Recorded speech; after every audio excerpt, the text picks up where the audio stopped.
Okay, so everybody just close your eyes for a minute and let's imagine we're on the white sandy beaches somewhere.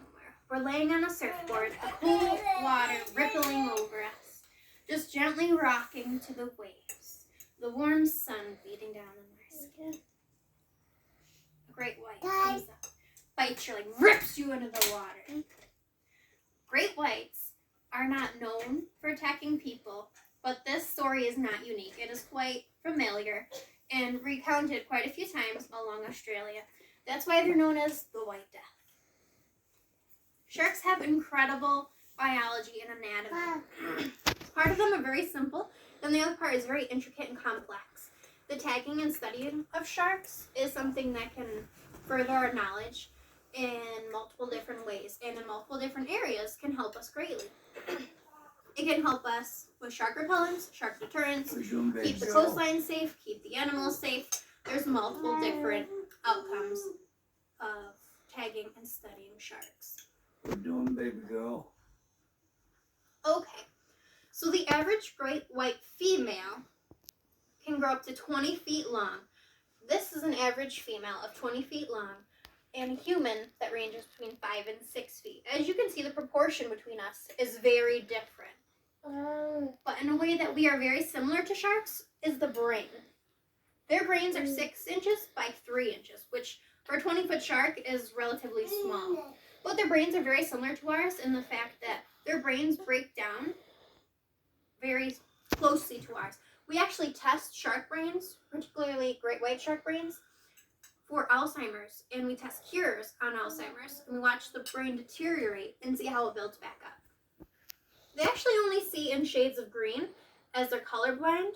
That's why most of the time their best angle is upwards because it's lighter and easier for them to see movement. This is the jawbone of an average great white shark.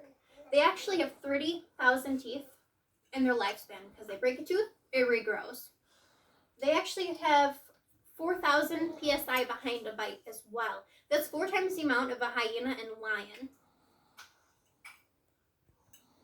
Now the sensory section of the shark is quite amazing. They have the 5 sections that humans have, but they also have a 6th sense that can alert them to electrical field changes and magnetic changes.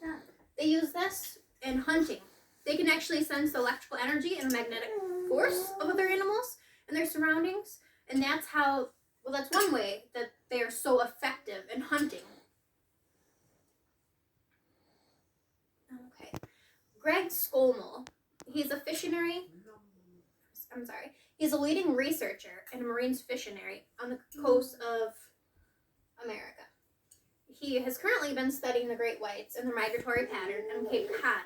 Now, great white sharks are not known for living in Cape Cod, but in the last couple of years, there has been a great number of shark attacks there. That is mostly due to the seal population. The seal population has just slowly worked its way up the coast and just exploded in Cape Cod. They're not known for being there, and yet there they are, just by hundreds and hundreds, which draws in the great white. Skolmel has actually been able to tag 32 great whites in the last couple of years, and that is incredible work. That's unbelievable for tagging a shark. This is a sign found on Cape Cod coastlines, warning them of the dangers and how to stay safe. They are working right now, particularly Greg is working on different repellents, whether it's flashing lights or trying to figure out which frequency of electrical and magnetic energy actually repels them. The tagging of sharks not only teaches us the behavior of the great white to keep us safe, but we can learn how to keep it safe in its migratory habits. Now, the great white female, well, all of the great whites actually travel down south for a couple months in the winter. So they're basically snow sharks. They're the snowbirds of sharks. They'll stay up here 8-9 months out of the year, and then they'll go down south and stay warm. The interesting fact about the great white is their bodies are actually able to generate heat. So it doesn't matter how far they dive down, they're actually able to survive and thrive. The great white shark female is known for traveling into the middle of the Atlantic and the middle of the Pacific and diving down over depths of thousands of feet. Now, they don't know what's down there as we're not capable of following them into a highly electrically charged and magnetically charged area over half a mile down below the surface of the water. But the great white female is able to do so. Their best guess at this moment is that it's a breeding ground. But tagging sharks has multiple good effects, whether it's for the great white or for humans. Now, great whites are the apex predators of the ocean. They help maintain the ecosystems and the populations. They keep others in check. They are known for being aggressive in handling the prey. Now, speaking of their prey, humans have a huge effect on them, or can have a huge effect on them. An oil spill can devastate the great white shark prey, which devastates the population of the great white.